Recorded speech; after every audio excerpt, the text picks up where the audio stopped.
네, 오늘은 한 나병 환자의 감사라는 제목으로 하나님 말씀 전하겠습니다. 성경에 보면 범사에 감사하라 이 말씀이 나오죠. 자, 그런데 왜 이 말씀을 우리에게 주셨을까요? 그것은 두 가지 측면에서 이 말씀이 우리에게 꼭 필요하기 때문에 그렇습니다. 하나는 우리가 감사하면 하나님의 복이 임하기 때문에 그래요. 하늘의 복이 임한다는 것입니다. 원망하고 불평하는 자에게는 그 복이 떠나가지만, 그 복이 임하지 않지만, 어떤 상황 속에서도 감사하는 자에게 하늘의 귀한 복이 임해요. 그래서 범사에 감사하라 이 말씀을 주시는 것이죠. 그리고 또 한 가지는 우리가 감사하게 되면 삶 속에서 이 소소한 행복이 찾아온다는 거예요. 여러분, 감사는 행복을 여는 열쇠가 되는 것입니다. 우리가 생각할 때 뭐 많이 가졌다, 조건이 좋아야 우리는 행복하다, 그런 생각을 할 수가 있는데요. 그렇지 않아요. 여러분, 이 세상에 보면요, 많이 가지고 조건이 좋은 사람도요, 불행하게 사는 사람들이 참으로 많습니다. 그래서 감사하게 되면 행복이 찾아온다는 거예요. 행복의 문을 여는 열쇠가 감사라는 것입니다. 그래서 범사에 감사하라 이 말씀은 두 가지 측면에서 감사가 하늘의 복을 받고 또 행복의 문을 여는 열쇠이기 때문에 우리에게 성경은 범사에 감사하라 이렇게 말씀하는 것이죠. 자, 오늘 본문에 보면 10명의 나병 환자 이야기가 나오는데요. 예수님께서 예루살렘으로 가실 때에 어느 한 마을을 지나가십니다. 그때 나병 환자 10명이 예수님을 보자 멀리 서서 선생님이여 우리를 불쌍히 여기소서 이렇게 소리를 지릅니다. 자, 그런데 이 사람들이 왜 멀리 서서 소리를 질렀을까요? 당시 나병은요 부정하게 여겨졌기에 사람들에게 가까이 다가갈 수가 없었습니다. 당시 나병은 무서운 병이죠. 그래가지고 나병에 걸리게 되면 뭐 손도 떨어져 나가고 발도 떨어져 나가고요, 뭐 코도 없어지고 눈도 안 보이게 되고 아주 당시에 무서운 병이 바로 이 나병이었습니다. 또 뿐만 아니라 이 나병은 전염병이에요. 그래서 나병에 걸리면 무조건 가족에게 격리가 되고 사회에서도 격리가 되고요, 저 외진 곳에 동굴과 같은 곳에 그런 데서 숨어서 살아야만 했습니다. 참으로 비참하죠. 그래서 오늘 본문의 이 10명의 나병 환자가요, 예수님께 가까이 다가가지 못하고 멀리 서서 우리를 불쌍히 여겨주셔서 이렇게 외쳤어요. 자, 그러자 예수님께서 그들에게 뭐라고 말씀하십니까? 가서 제사장들에게 너희의 몸을 보이라 이렇게 말씀하셨어요. 그런데 이상한 것은 너희 몸이 다 나았느니라, 너희 몸이 깨끗해졌느니라 이렇게 말씀하시지 않고 왜 제사장에게 가서 너희 몸을 보이라 이렇게 하셨을까요? 이 말씀은 사실 예수님께서 그 10명의 나병 환자들을 배려해 주신 말씀입니다. 이 말씀은 너희를 낫게 해주시겠다 그것만이 아니라 그 나은 것을 제사장에게 가서 확인을 받으라는 거예요. 당시 나병이 나았다 그 최종 판결은 제사장들이 내렸습니다. 그래서 레위기 14장에 보면 이 문둥병이 나은 후에 반드시 해야만 하는 절차가 있는데 그것이 뭐냐면 제사장에게 가서 내가 문둥병이 나았다 그것을 확인받는 거예요. 그래야 가족품으로 정상 생활을 할 수 있었습니다. 그래서 예수님께서 그 10명의 나병 환자들을 배려하셔서 가서 제사장에게 보이라 그렇게 말씀하신 것이죠. 자, 그런데 그 말을 들은 10명의 나병 환자가 아직 몸이 낫지를 않았는데, 아직 나병이 있는데 그 말을 믿고 제사장들에게 가는 것입니다. 그러자 가는 도중에 어떤 일이 벌어집니까? 놀라운 일이 벌어져요. 제사장에게 가는 도중에 그 나병이 다 나아버린 것입니다. 기적이 일어난 것이죠. 그런데요, 이들은 그래도 믿음이 있었어요. 믿음이 있으니까 예수님의 그 말을 듣고 제사장에게로 가는 도중에 그 병이 나은 것입니다. 자, 그런데요, 그 중에 한 사람, 그 10명의 나병 환자 가운데 한 사람, 이 사람은 사마리아 사람인데요, 이 사람만 예수님께로 돌아와서 감사를 드렸다는 것입니다. 예수님 발 앞에 엎드려서 주님 감사합니다 이렇게 감사를 드렸어요. 자, 그때 예수님께서 좀 섭섭하셨는지 나머지 9은 어디에 갔느냐, 나머지 9은 어디에 갔느냐 이렇게 말씀하시죠. 그리고 돌아와서 감사한 그 한 명의 나병 환자를 축복해 주십니다. 자, 19절을 보십시오.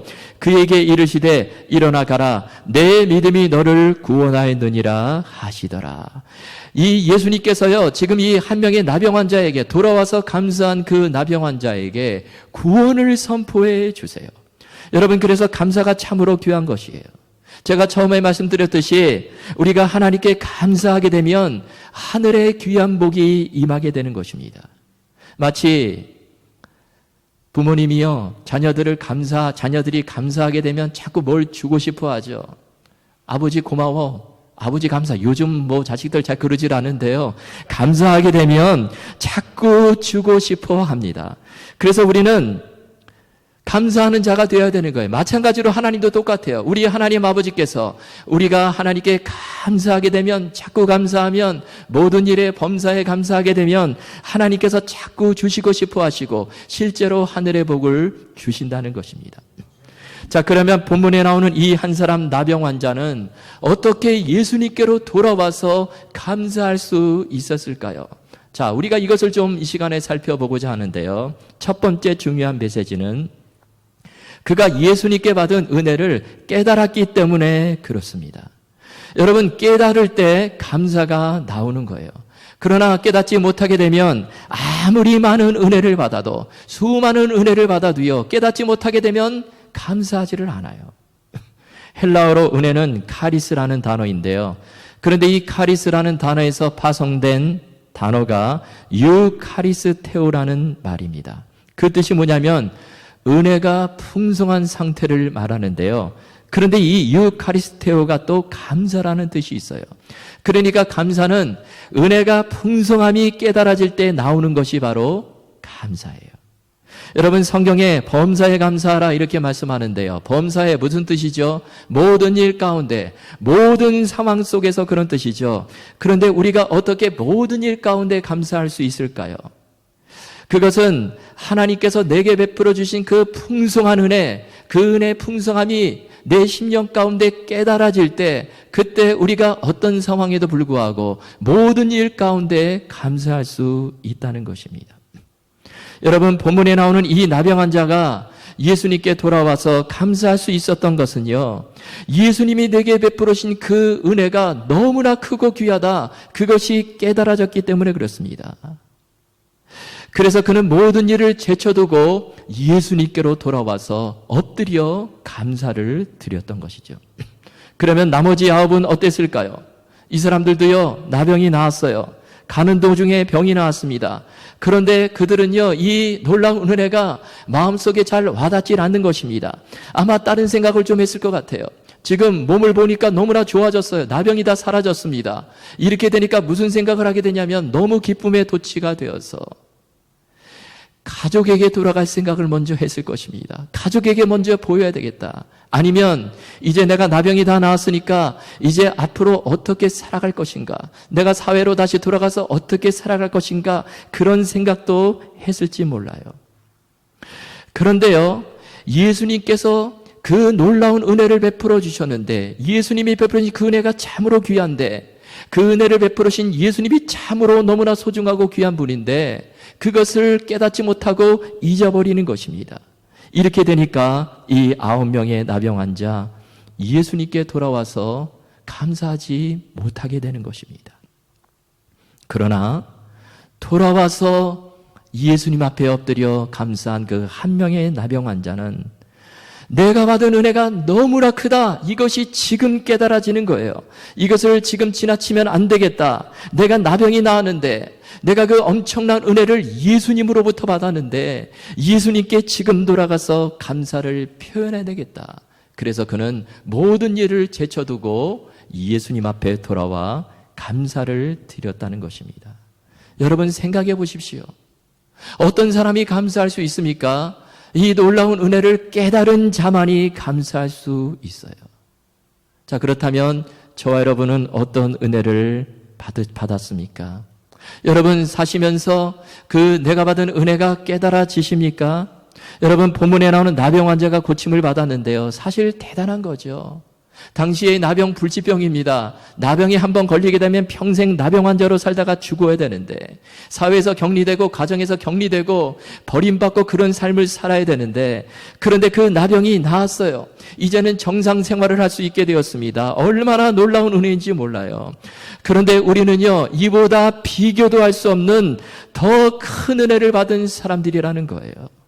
우리는 영적인 나병이라 할 수 있는 이 죄에서 건짐을 받은 사람들입니다. 여러분, 이것이 대단한 은혜인데 사람들이요, 이 은혜를 잘 깨닫지 못하고 살아간다는 것입니다. 이 죄라는 병은요, 나병과는 비교도 할 수 없을 정도로 훨씬 더 심각하고 무서운 병입니다. 죄는 사망에 이르게 하고 영원한 멸망에 이르게 합니다. 그리고 누구든지 그 죄라는 이 문제를 내 힘으로 해결할 수가 없어요. 그런데 그 죄의 문제를 누가 해결해 주셨습니까?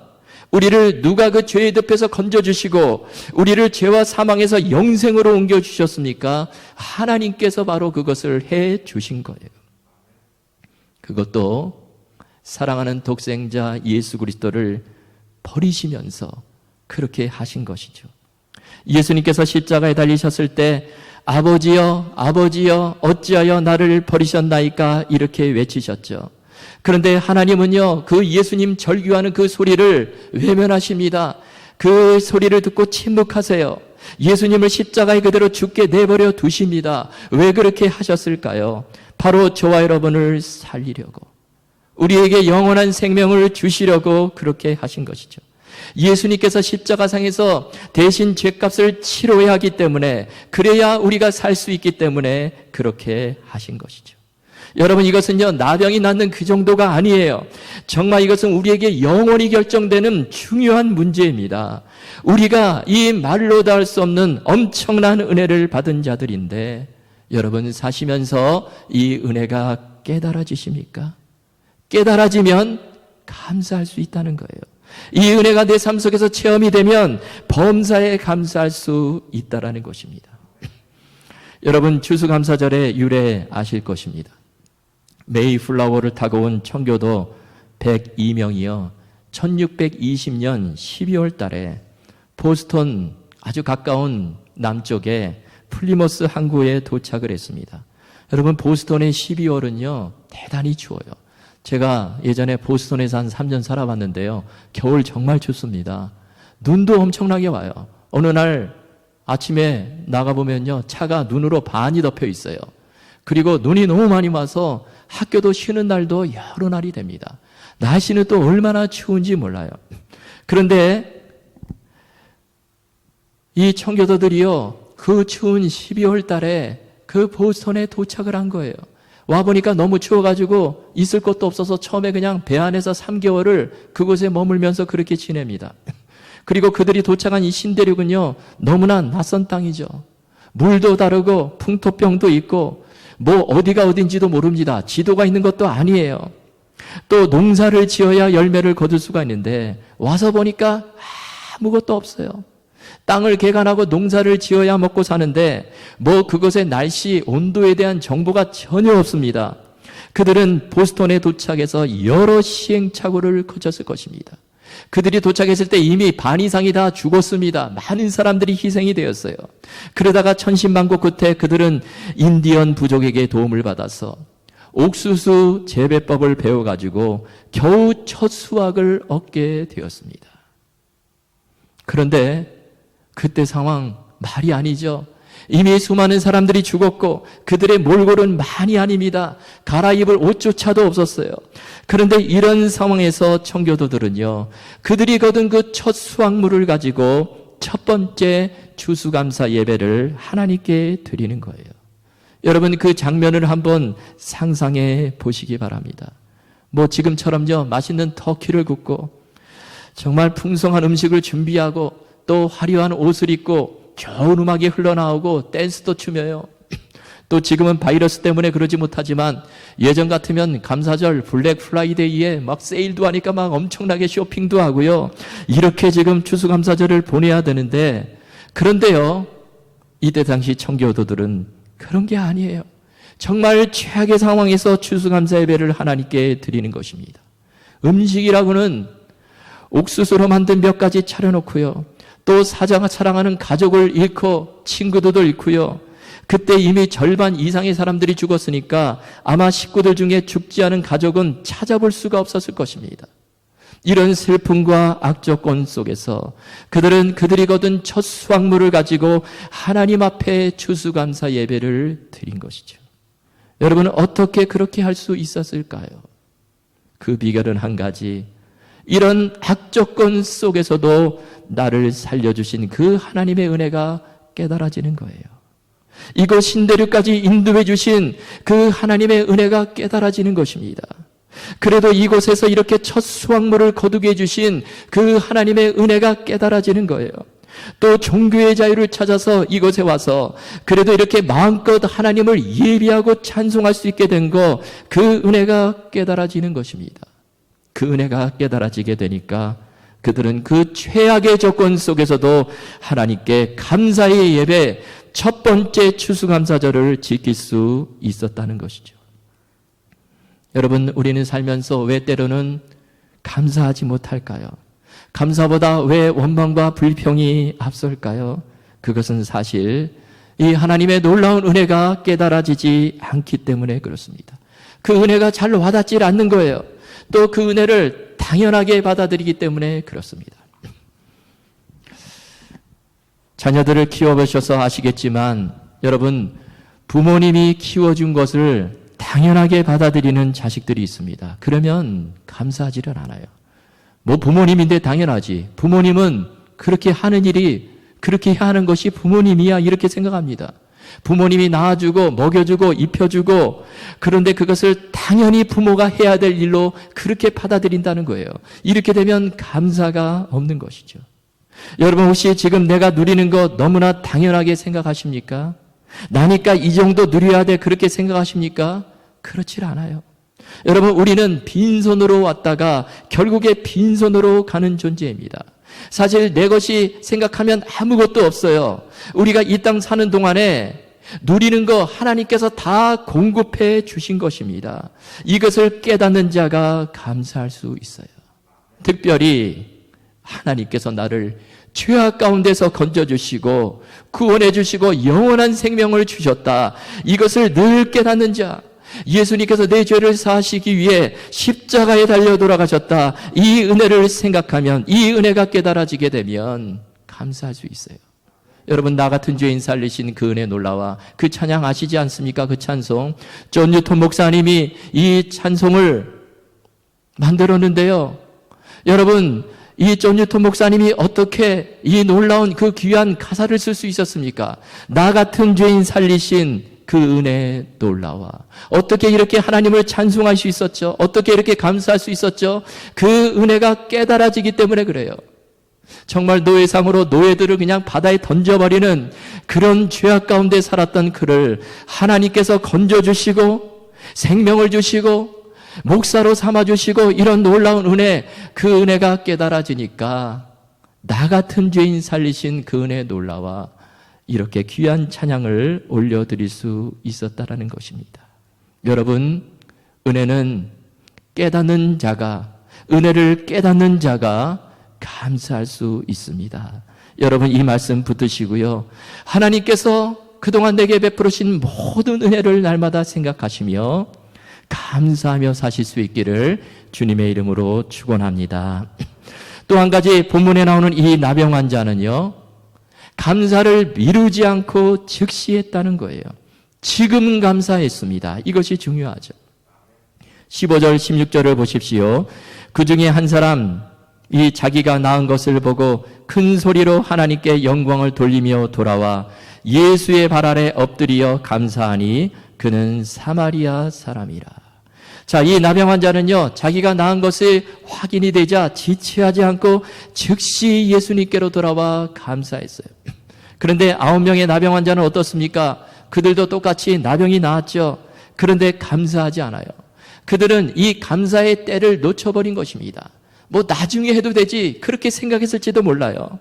그런데 여러분, 감사도 때가 있다는 거예요. 그 때가 언제입니까? 우리가 감사할 수 있는 때는 항상 지금이에요. 언제나 지금 감사라는 것입니다. 그 감사의 때를 놓쳐버리지 말라라는 거예요. 슈바이처 박사가요, 자신의 어린 시절을 회고하면서 이런 글을 남겼습니다. 어린 시절부터 나는 많은 사람들의 도움을 받고 자라났습니다. 그러나 그때마다 감사를 표현하지 못했습니다. 나를 도와준 그 많은 사람들 중에 대부분은 내가 충분히 감사를 표현하기도 전에 이미 세상을 떠났습니다. 이것을 생각하면 참 마음이 아픕니다. 감사의 표현은 잠시도 주저하거나 보류해두면 안 됩니다. 그때 바로 표현해야 합니다. 그렇지 않으면 심히 후회하게 됩니다. 이런 말을 남겼다는 것입니다. 여러분 정말 그래요. 우리가 감사해야 될 때 하지 못하면 후회하게 돼요. 우리 마찬가지 지금도 우리가 하나님 앞에 감사했을 때 해야지 그거 하지 못하면 후회하게 된다는 것입니다. 9명의 나병 환자, 그들은요 감사의 때를 놓쳐버렸습니다. 그들은 고침을 받고 예수님께로 돌아가질 않았어요. 그러자 예수님께서 9은 어디 있느냐 그 말씀을 남기시고 예루살렘으로 올라가십니다. 왜 예루살렘에 올라가셨습니까? 십자가를 지시러 올라가셨어요. 예수님께서 예루살렘에서 십자가에 못 박혀 돌아가십니다. 그들은 예수님을 만나고 싶어도 더 이상 만날 수가 없어요. 그러나 그 한 명의 나병 환자는 지금 즉시 예수님께로 가서 엎드려 감사를 표현했더니 예수님을 만나고 축복까지 받을 수 있었다는 것입니다. 여러분 농부가요 농사를 지을 때 어떻게 짓습니까?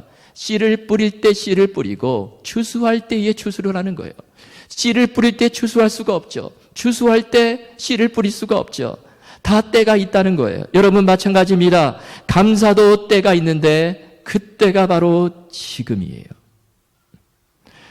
감사를 하지 못한 9명의 나병 환자와 주님께 돌아와 엎드려 감사했던 그 한 명의 나병 환자, 그들의 결말을 오늘 본문이 어떻게 기록을 하고 있습니까? 9명의 사람들은 그들이 나병이 나았지만 그것이 다입니다. 그것이 끝이에요. 그러나 그 한 명에 돌아와서 그 감사를 드린 이 나병 환자는 어떤 축복을 받습니까? 이미 말씀드렸듯이 그는 병고침을 받았을 뿐만 아니라 놀라운 구원의 선물까지 받습니다. 19절에 보시면 예수님께서 이렇게 말씀하시죠. 그에게 이르시되 일어나 가라. 내 믿음이 너를 구원하였느니라. 주님께서 그에게 구원을 선포해 주십니다. 그는 영생을 얻게 된 거예요. 엄청난 하늘의 축복을 받게 된 것입니다. 즉시 감사했을 때 이런 귀한 축복을 받게 되었다라는 것입니다. 제가 아까 메이플라워를 타고 미국 동부에 온 이 청교도들의 이야기를 말씀드렸는데요. 그런데 거의 비슷한 시기에 이 메스토호라는 배를 타고 남미로 간 청교도들이 있었다고 합니다. 이 이야기는 사실 잘 알려지지 않은 이야기인데요. 그런데 실화예요. 그런데 메이플라워를 탔던 사람들, 그리고 메스토호를 탔던 사람들 모두 다 신앙생활을 하며 열심히 교회에 출석을 했던 사람들입니다. 또 이들 모두 신앙의 자유가 필요했던 청교도들이에요. 그런데 북미로 간 이 메이플라워와 남미로 간 이 메스토호에는 근본적인 차이가 있었어요. 그것이 뭐냐면 바로 이 동기의 차이였습니다. 물론 남미로 간 사람들에게도 신앙적인 동기가 전혀 없었던 것은 아니었습니다. 그러나 그들이 남미로 가려고 했던 가장 큰 동기가 뭐냐면 황금을 찾아서 남미로 갔다라는 것입니다. 당시에 남미에 엄청난 양의 금이 발견되었다는 소문을 듣고 그들은 새로운 대륙에 가서 내가 부자가 되어야 되겠다, 그 마음에 메스토호를 탔습니다. 그런데 반면에 북미로 갔던 사람들은요, 금과 같은 이런 물질이 아니라 하나님을 더 잘 섬기기 위해서 메이플라워를 탔어요. 그들은 영국 국교도들의 핍박으로 인해서 마음 놓고 신앙생활을 할 수 없게 되자 신앙의 자유를 찾아서 이제 우리가 새로운 곳에 가서 마음껏 하나님을 섬기고 마음껏 하나님을 예배하자, 그래서 이 메이플라워호를 탔다라는 것입니다. 똑같은 신앙의 두 그룹이 각기 다른 동기로 각기 다른 지역으로 갔는데 그곳에서 어떤 결과를 보게 되었을까요? 하나님을 더 잘 섬기고 예배하기 위해 북미로 갔던 청교도들은 그곳에서 땀과 눈물과 피를 흘리며 예배당부터 지었어요. 자신의 가족과 친구들이 두고 가는데 기어이 예배당을 짓고요. 또 1년 동안 농사한 그 첫 수확물을 하나님께 드리면서 추수감사주의를 지켰습니다. 그들은 최악의 조건 속에서도 하나님께 감사하며 살아갑니다. 그 청교도들이 뿌린 감사와 희생의 씨앗으로 말미암아 오늘날 이 세계 최강대국 미국이 탄생하게 된 거예요. 현재 미국은 정치, 경제, 사회, 문화, 과학 모든 분야에서 세계 최고의 나라가 되었습니다. 그들이 드린 이 감사 예배, 그들이 가진 이 감사 신앙을 하나님이 보시고 축복해 주신 것이죠. 그러나 메스토어를 타고 황금을 쫓아서 남미로 갔던 사람들, 그들은 황금을 찾느라 정신없이 살아갑니다. 그들은 신앙도 잊어버리고 감사도 잃어버리고 그렇게 살아가요. 그러다가 그들이 원했던 돈도 벌지 못하고요, 피폐한 삶을 살아가게 됩니다. 지금 남미 지역의 나라들이 얼마나 힘들고 불안하고 경제적으로 어려운 삶을 살아가고 있습니까? 그래서 한 번은요, 이 남미의 아르헨티나 대통령이요, 미국의 대통령을 만나서 이런 말을 했다고 합니다. 당신의 조상들은 하나님을 찾아서 신대륙을 건너왔는데 그들은 하나님도 찾고 하나님의 축복 속에 황금도 선물로 받고 그리고 놀라운 이 축복을 받았습니다. 그러나 우리 조상들은 황금을 찾아서 이 땅으로 건너와서 황금도 찾지 못하고 하나님도 잃어버리고 말았습니다. 신앙의 조상들을 둔 당신들이 너무나 부럽습니다. 이런 말을 했다는 것입니다. 여러분, 정말 그래요. 감사하는 사람, 어떤 상황 속에서도 범사에 감사하는 사람, 최악의 조건 속에서도 감사하는 사람, 우리 하나님께서 절대로 잊지 않으시고 축복해 주십니다. 당대의 열매를 거두지 못하더라도요, 그 후손들이 반드시 열매를 거두게 될 것입니다. 여러분, 오늘 추수감사주일인데요, 지금 내 생활을 한번 돌아보시며 내가 얼마나 감사하고 있는가, 이것을 생각하시고 하나님께서 내게 베푸신 그동안 모든 은혜를 여러분 기억하시며 지금 감사하며 사시는 그런 저와 여러분 다 되실 수 있기를 주님의 이름으로 축원합니다.